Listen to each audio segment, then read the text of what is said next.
मैंने दीवार की कील पे लटकी घड़ी की तरफ देखते हुए कहा, शाम के 7 बज चुके हैं, जल्दी खाने का टिफिन थैले में रखो। श्रीमती जी रसोई में खड़ी खाना बांधते हुए बोली, कई महीने हो गए मायके की शक्ल तक नहीं देखी, माँ का फोन स्विच ऑफ जा रहा है। मैंने खाने थैले में हाथ में लेते हुए कहा, सोसाइटी गार्ड की नौकरी है, छुट्टी एक भी मिलती नहीं, साइकिल ही पंक्चर हो चुकी है, अभी मुझे ड्यूटी जाने दो। हमारी श्रीमती जी का चेहरा उतर गया। वो पलंग पे गुस्से में बैठकर मुझे देखती रही और मैं थैला लेकर सड़क पर निकल आया। बस स्टॉप पे पहुंचकर एक बस मिल गई, उसी में चढ़ गया। तभी मुझे महसूस हुआ कि जिस रास्ते मुझे जाना है बस उस रास्ते नहीं जा रही है। लेकिन बस वाले ने बस नहीं रोकी, कहने लगा तुम्हें देखकर जाना चाहिए, आगे कोई बस स्टॉप दिखाई देगा तो उतर जाना। आगे के बस स्टॉप पर दिखाई दिया, बस रुकी और हौड़ी पर बस से उतरने लगा। सामने से एक कार ने जोरदार टक्कर मारी, मैं उछलकर दूर जा गिर पड़ा। पब्लिक इकट्ठी हो गई। जिस कार ने टक्कर मारी थी उसमें से एक महिला निकली, शायद 36 या फिर 37 वर्ष की थी। जल्दी सो मेरी तरफ लपकी। कुछ लोगों की मदद से उसने मुझे अपनी कार में बैठने के लिए कहा। मैं कुछ समझता कार स्टार्ट होकर सड़क पर दौड़ने लगी। एक मकान के सामने कार अचानक रुकी। उसने बताया अस्पताल जाने पे डॉक्टर तरह तरह के सवाल पूछेंगे। सामने मेरा घर है, ज़्यादा चोट नहीं आई है, मैं एक डॉक्टर हूँ, पर घर पे ही तुम्हारे पट्टी बांध दूंगी, वो औरत बोली। वो मुझे अपने कमरे के भीतर ले गई। वहाँ एक पलंग था, वहाँ पे मैं लेट गया। उस कमरे में कोई न था। तब मैंने पूछा, तुम क्या इस घर में अकेली रहती हो? उसने सर हिलाते हुए कहा, मेरे पति 2 बच्चे हैं। पति रात को 10 बजे घर आते हैं, साथ में शराब की बोतल भी लेकर आते हैं। अब तो शराब पीनी उन्होंने बहुत ज़्यादा कर दी है। नशे की हालत में कभी कभी बच्चे पे भी हाथ उठा देते हैं। मैंने पति को पैर से कसकर बांधते हुए पूछा, आपके पति शराब कब से पी रहे हैं? उन्हें शराब पीने की आदत कैसे पड़ी? वह मुझे अपने बीते हुए कल की दुनिया में ले गई। और मेरा नाम पायल शर्मा है। जन्म गुजरात गंधम गंधापुर में हुआ था। वही पढ़ी लिखी थी और 20 साल की उम्र पार करते ही माँ ने मेरी शादी दिल्ली शहर में करा दी। मायके आने के लिए मैं अपने पति के साथ हमेशा ट्रेन से अपने मायके जाया करती थी। पति मुझे मायके छोड़कर फिर वापस दिल्ली आ जाते थे। मैं वही मायके में 1-2 हफ्ते रुक जाया करती थी। मेरे मायके में मेरी मुलाकात एक मुकेश नाम के लड़के से हुई। कभी कभी उससे बात हो जाया करती थी। बड़ा ही हंसमुख और चंचल मन का, साफ दिल का था। मेरा उनसे मिलना, हंस हंस के बातें करना, मेरे माँ पिताजी भाई को यह अच्छा नहीं लगता था उसे बातें करना। हालांकि मैं पढ़ी लिखी लड़की हूँ, अच्छा बुरा मुझे सब मालूम है। उसके चक्कर में भाई का दर्जा दिया करती थी। वह भी मुझे अक्सर दीदी कहकर बुलाता था। किंतु यह समाज हमेशा लोगों को गलत निगाहों से ही देखता है। शादीशुदा लड़की को किसी भी लड़के से बात करने पर परिवार वालों ने तुरंत शक पैदा हो जाता है। यह आज के समाज की सबसे घटिया सोच है और मोहल्ले के लोग अलग अलग भड़काते। अरे तुम्हारी बेटी तो मायके में पड़ी रहती है, मोहल्ले के लोग को सब पता है। आजकल एक मुकेश नाम के लड़के के साथ कुछ ज़्यादा ही मौज मस्ती हो रही है। ऐसा जली कुटी सुना सुना कर मेरे घर से निकलवाना बंद करवा दिया। मैंने माँ से सॉफ्टवेयर काम सीखने की इच्छा प्रकट की तो दिल्ली आकर शहर में नौकरी करने लगी। 2 पैसे कमाऊँ तो पति पे बोझ नहीं बनूंगी।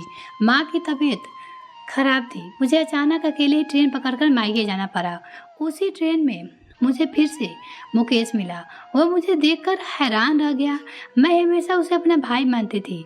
मैंने 1 घंटा उनसे बातें की, कुछ घर की बातें बताई। उसने बताया पढ़ाई पूरी हो चुकी है, अब नौकरी कर रहा हूँ। दीदी आप शादी के पास खुश तो है? दीदी आपके पति आपको परेशान तो नहीं करते? मेरी आंखों से एक आंसू की बूंद टपक पड़ी। मैंने रोते हुए कहा, भैया अब क्या तुम्हें बताऊँ, लेकिन ज़रूर बताऊंगी। वो मुझ पर शक करते हैं। मैं बोली, शायद हमारे मोहल्ले के लोगों ने ही उनके कान भरे हैं। शक की बीमारी बड़ी गंदी होती है। मैंने ना जाने कितने लोगों से घर तबाह होते देखा है। पत्नी अपना कलेजा भी निकाल कर रख दे, तब भी पति औरत पे विश्वास नहीं करता।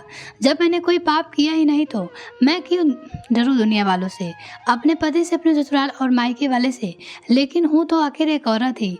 परिवार के लिए औरत को ही झुकना पड़ता है। मुकेश भैया, मैं उनसे बोली। मेरा स्टेशन आ चुका था। इतना कहकर मैं ट्रेन से उतर गई। मायके पहुंचने के बाद माँ का हाल चाल पूछा तो माँ ने आंखें लाल करते हुए कहा, तुझे अकेले आने के लिए किसने कहा था? दामाद जी कहाँ है? कहीं तुम मुकेश से मिलने के लिए मेरे बहाना बनाकर तो नहीं आई हो? माँ, तुम कैसी घटिया बातें कर रही हो? अपनी बेटी से मेरे सर का बांध टूट चुका था।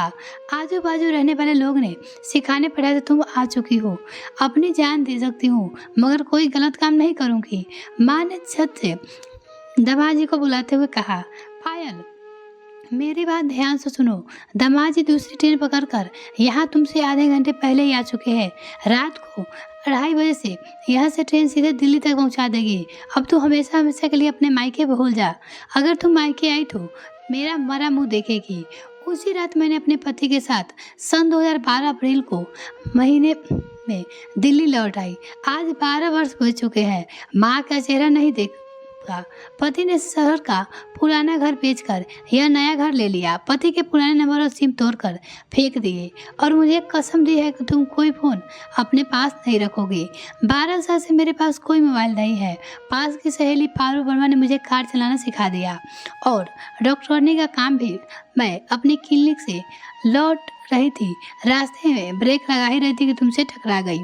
पायल शर्मा ने कहना जारी रखा, आज हमारे देश में पति पत्नी और पत्नियां मायके इसलिए नहीं ले जाते कि उन्हें डर लगता है कहीं उनकी पत्नी मायके जाकर पिछली जिंदगी को दोबारा याद ना कर ले, पड़ोस में रहने वाले लड़के से कोई बात ना कर ले। मर्दों के दिमाग में केवल एक ही कीड़ा रहता है, शादी होने के बाद औरत को हमेशा कमरे के भीतर रहना चाहिए और किसी पुरुष से बात नहीं करना चाहिए।